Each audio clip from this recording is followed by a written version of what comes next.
Olá, estudante de Anatomia Humana, seja bem-vindo aqui no canal Anatomia Cura. Eu sou o professor Gustavo Cura e na videoaula de hoje vamos estudar o conteúdo introdutório ao estudo da anatomia humana. Anatomia pode ser definido como sendo a ciência que estuda a estrutura e a função do corpo humano. Um segundo conceito de anatomia é um ramo da morfologia que estuda macroscopicamente o corpo humano. Veja bem, o primeiro conceito define a anatomia como sendo a ciência que estuda a estrutura e a função do corpo humano. Eu, particularmente, não gosto muito deste conceito, porque não é função da anatomia estudar a função do corpo humano. Existe uma disciplina específica que estuda a função do corpo humano, a fisiologia. Nas minhas palavras, eu defino a anatomia como sendo a ciência que estuda o corpo humano de maneira macroscópica.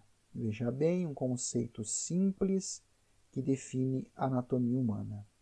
Agora, a Associação Americana de Anatomistas define anatomia como sendo a análise da estrutura biológica, sua correlação com a função e com as modulações de estruturas em resposta a fatores temporais, genéticos e ambientais. Veja que é um conceito muito mais elaborado para definir a anatomia humana. Pensando na etiologia da palavra, na origem da palavra anatomia, verificamos que anatomia é uma palavra que deriva do grego e o seu significado é cortar em partes. Muito bem, o porquê utilizar uma palavra que na origem significa cortar em partes para definir a ciência que estuda o corpo humano de maneira macroscópica? Nos primórdios, quando havia a necessidade de se estudar as estruturas internas do corpo humano, a única forma para isso era cortar o corpo humano e, deste modo, é possível estudar as partes internas. Se sabe que atualmente não há a necessidade de cortar o corpo para se estudar as partes internas. Com o advento da tecnologia, do raio-x, da ressonância magnética, da tomografia computadorizada, hoje não há mais a necessidade de se cortar o corpo para estudar as estruturas internas. Atualmente, existe uma segunda palavra muito utilizada nas aulas de anatomia, que é dissecação. Dissecação é uma palavra que deriva do latim e na sua etiologia, na sua origem, dissecação significa separar, cortar. Muito bem, atualmente utilizamos a palavra anatomia para definir a ciência que estuda o corpo humano de maneira macroscópica e a palavra dissecação para definirmos um método de estudo do corpo humano. As duas palavras, na origem, têm o mesmo significado, porém, atualmente, estas são utilizadas de forma distinta. Divisão da anatomia. Existem vários ramos de estudo da anatomia. Ou, em outras palavras, existem várias formas de se estudar anatomia. Vamos ver de maneira breve a divisão da anatomia. Posso estudar a anatomia dividindo o corpo humano em sistemas. A anatomia sistêmica, como o próprio nome está indicando, estuda o corpo fragmentando através dos sistemas. Existem vários sistemas no corpo humano, como o sistema ósseo, o sistema articular, o sistema muscular, o sistema circulatório composto pelo coração, artérias e veias, o sistema nervoso, também o sistema sensorial, o sistema visceral, que é subdividido em sistema respiratório, digestório, urinário, genital masculino e genital feminino. Também há no corpo humano um sistema endócrino, que na anatomia é pobre, mas na fisiologia é muito amplo. E fechando a anatomia sistêmica, encontramos o sistema tegumentar, composto por pelos, unhas, a pele e glândulas sebáceas e sudoríparas. A anatomia microscópica estuda as estruturas através da microscopia. Veja bem, este ramo do estudo da anatomia eu particularmente discordo, porque se eu utilizar um microscópio, eu fujo do termo anatomia, que é o estudo do corpo humano de maneira macroscópica. A anatomia aplicada é o estudo da anatomia aplicando a uma determinada técnica. Por exemplo, se estuda o corpo humano através de técnicas cirúrgicas. Quando você estuda uma determinada técnica cirúrgica, consequentemente você está fazendo uso da anatomia aplicada. A anatomia patológica é o estudo das estruturas anatômicas que estão relacionadas com alguma patologia. Já a anatomia topográfica estuda uma determinada região do corpo humano, como, por exemplo, a anatomia da cabeça e do pescoço, disciplina essa muito utilizada nos cursos de odontologia. Já a anatomia comparativa é aquela que compara diferentes espécies. Na medicina veterinária, se utiliza muito da anatomia comparada, onde o estudante de medicina veterinária necessita saber as particularidades de cada espécie. A anatomia de superfície também é conhecida como anatomia palpatória. Este ramo da anatomia estuda os pontos de referência anatômico na superfície do corpo por meio de visualização e palpação. Nesta imagem, estamos observando que o profissional está palpando dois pontos de referência. Desta forma, ele sabe que entre os dois pontos de referência está transitando um importante nervo do corpo humano, o nervo ciático, que atualmente é chamado de nervo isquiático. E encerrando a divisão da anatomia, a anatomia radiológica estuda o corpo humano através de técnicas radiológicas como a tomografia, o raio-x, a ressonância magnética e a ultrassonografia. Conceito de normalidade.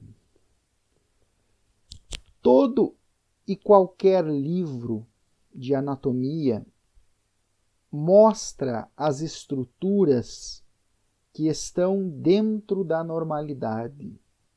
Você, estudante de anatomia, recebe informações do seu professor, informações essas que demonstram órgãos dentro da normalidade. Então, o que significa normalidade? Normalidade pode ser definida como sendo uma estrutura mais frequentemente encontrada em indivíduos. Ou seja, este modelo de estômago que você está visualizando representa um estômago dentro da normalidade. Porque este formato de estômago é o formato mais encontrado nos sujeitos. Já o conceito de variação anatômica é definido como sendo um pequeno desvio do aspecto morfológico normal, sem que traga prejuízo funcional para o indivíduo. Ou seja, um sujeito que apresenta um estômago com esta morfologia. Este estômago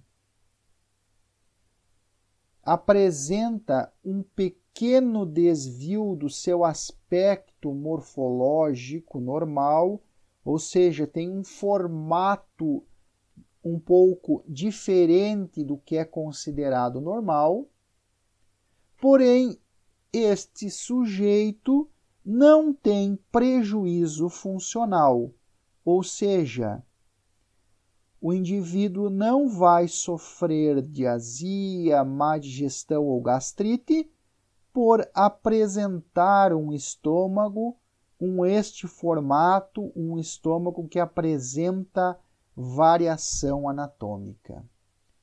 Todos os sujeitos, todos nós apresentamos variação anatômica.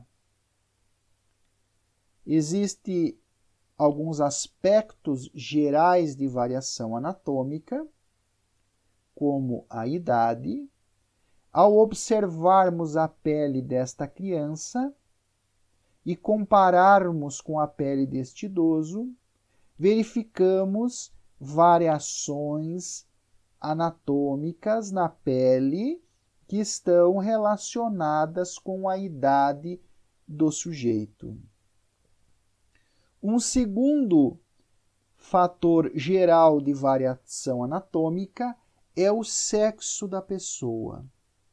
Ao observarmos um quadril de um sujeito do sexo feminino, verificamos que esta abertura existente no quadril é maior no sujeito do sexo feminino do que no sujeito do sexo masculino. Fica claro ao observarmos uma mulher que o seu quadril é mais largo em comparação ao quadril de um homem. A raça do sujeito também é considerado um fator geral de variação anatômica. A pele, a coloração da pele destes sujeitos demonstra variação anatômica relacionada com a raça do indivíduo. O biotipo da pessoa também é um fator geral de variação anatômica. Um sujeito longilíneo, magro e alto, um sujeito brevilíneo baixo e gordo, e um sujeito médio-líneo, que não é nem alto e nem baixo, nem magro e nem gordo.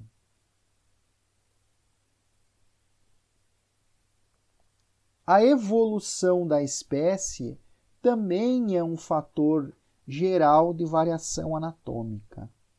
Ao observarmos a região mais baixa da coluna vertebral, a região coxígea, alguns indivíduos apresentam 1, 2, 3, 4 vértebras coxígea. Outros sujeitos podem apresentar 3 ou 5 vértebras coxígeas. As vértebras coxígeas são o resquício da cauda que nós humanos não possuímos. Já nos animais, as vértebras coxígeas vão formar a cauda, o rabo. Um segundo exemplo que gosto muito de comentar com relação à evolução da espécie é o dente conhecido popularmente como dente do siso, ou, cientificamente, o terceiro molar. Por que que alguns sujeitos apresentam dente do siso e outros não? Ora, se não há mais a necessidade deste dente, a tendência é ele desaparecer. Então, um segundo exemplo de variação anatômica relacionada com a evolução da espécie é o terceiro molar, o dente do siso. A anomalia é definida como uma variação anatômica que determina perturbação funcional, sendo compatível com a vida. Este sujeito apresenta uma má formação em seus dedos.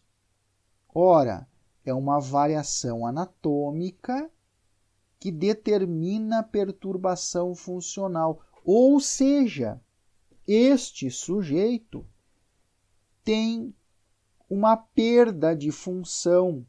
Ele não tem a mesma destreza para digitar no teclado do computador ou na tela do seu smartphone. Esta variação anatômica ocasionou perturbação funcional, mas esta situação é compatível com a vida. Monstruosidade é uma anomalia acentuada que interfere com o desenvolvimento do corpo, sendo incompatível com a vida.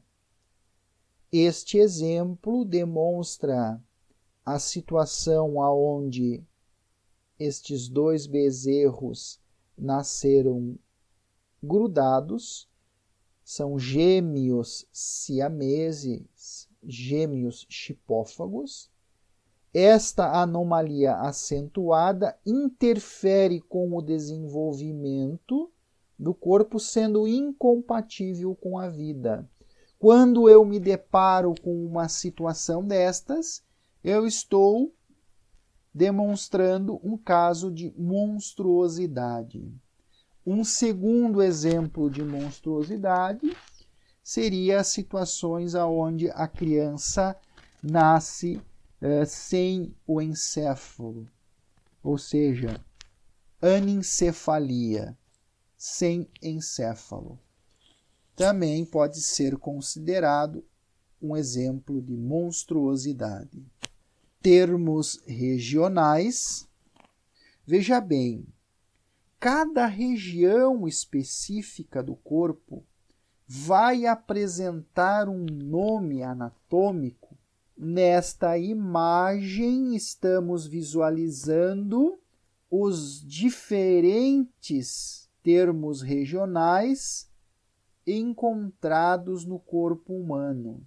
Agora estamos visualizando um sujeito em vista posterior, onde também encontramos termos regionais na porção dorsal do corpo.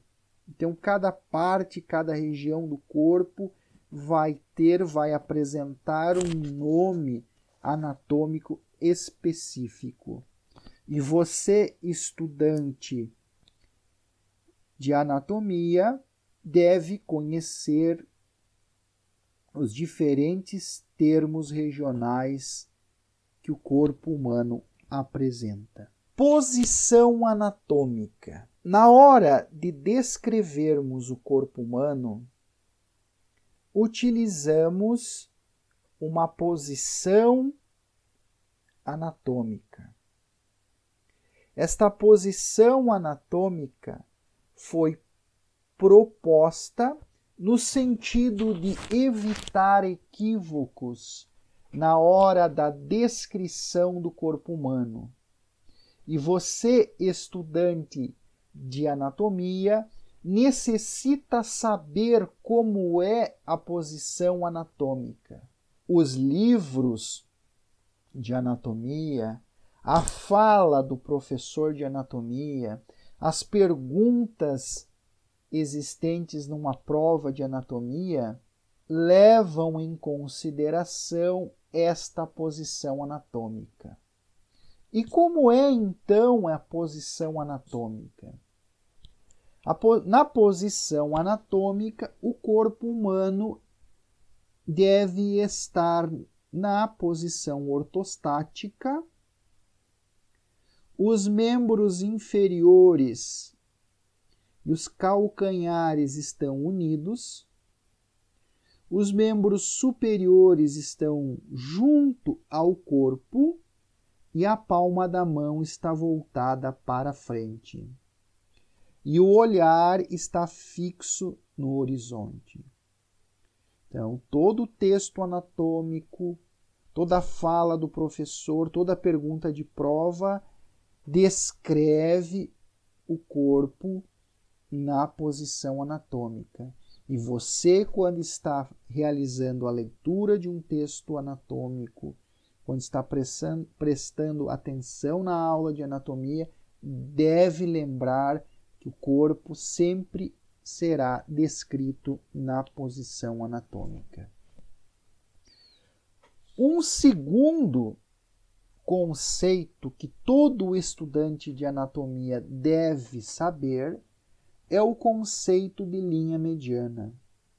Veja que existe uma linha imaginária vertical que está percorrendo o centro do corpo.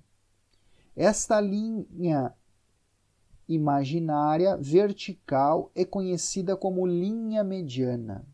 É utilizada como ponto de referência na hora da descrição das estruturas anatômicas. Planos de secção. Secção significa corte. Quando eu necessito visualizar o corpo ou um órgão internamente, eu preciso cortar. E quando eu corto, há 3 formas de se seccionar o corpo. Estamos observando um retângulo que está demonstrando o plano sagital mediano. O plano sagital mediano divide o corpo ou um órgão numa metade direita e uma metade esquerda. Este retângulo está demonstrando o plano frontal ou coronal, que divide o corpo ou um órgão numa metade anterior e outra metade posterior. E este retângulo está demonstrando o plano transversal que divide o corpo humano ou um órgão em uma metade superior e outra metade inferior. Ao observarmos estas diferentes imagens do encéfalo, verificamos que esta imagem demonstra um encéfalo seccionado no plano sagital mediano. Verificamos nesta imagem um encéfalo seccionado no plano transversal e, por fim, visualizamos nesta gravura um encéfalo seccionado no plano frontal. Durante as aulas de anatomia, irão aparecer várias imagens de órgãos e muitas estarão cortadas, seccionadas em um dos três planos: sagital mediano, transversal e frontal. Termos descritivos ou termos de direção.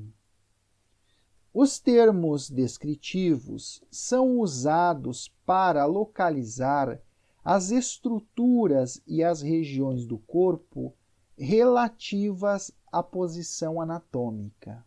Vamos ver, então, os diferentes termos descritivos que irão aparecer durante as aulas de anatomia. O termo anterior ou ventral demonstra uma estrutura anatômica que está localizada à frente. Anterior significa mais próximo da frente do corpo. Posso usar o termo anterior ou posso usar o termo ventral. Quando eu quero demonstrar uma estrutura anatômica que está localizada atrás, eu utilizo o termo posterior ou dorsal. Posterior significa mais próximo do dorso, como dizem os leigos, atrás.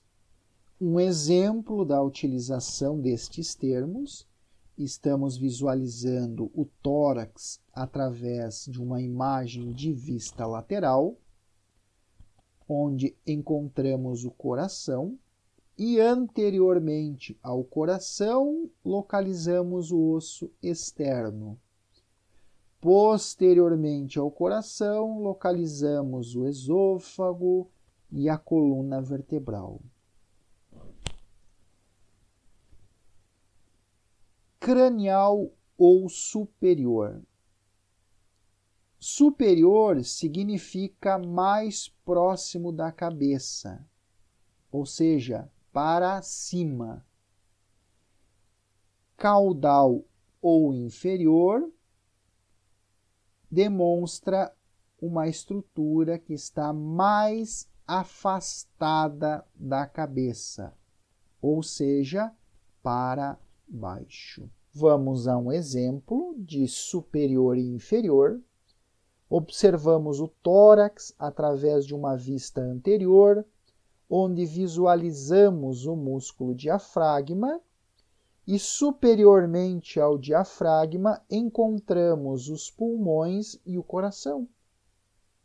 Agora, inferiormente ao músculo diafragma, visualizamos o fígado. O termo proximal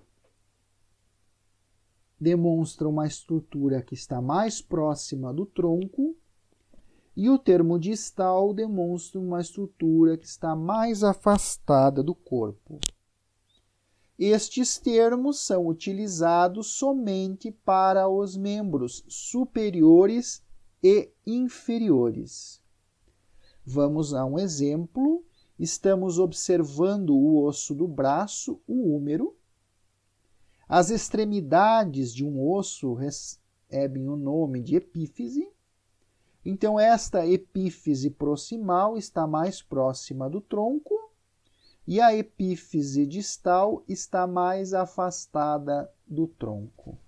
Medial significa que aquela estrutura anatômica encontra-se mais próxima da linha mediana. E o termo lateral vai demonstrar uma estrutura anatômica localizada mais afastada da linha mediana. Vamos a um exemplo.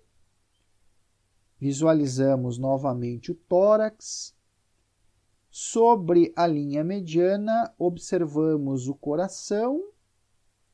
E nas laterais do coração, visualizamos os pulmões. Superficial demonstra uma estrutura anatômica que está mais próxima da superfície, mais próxima da pele.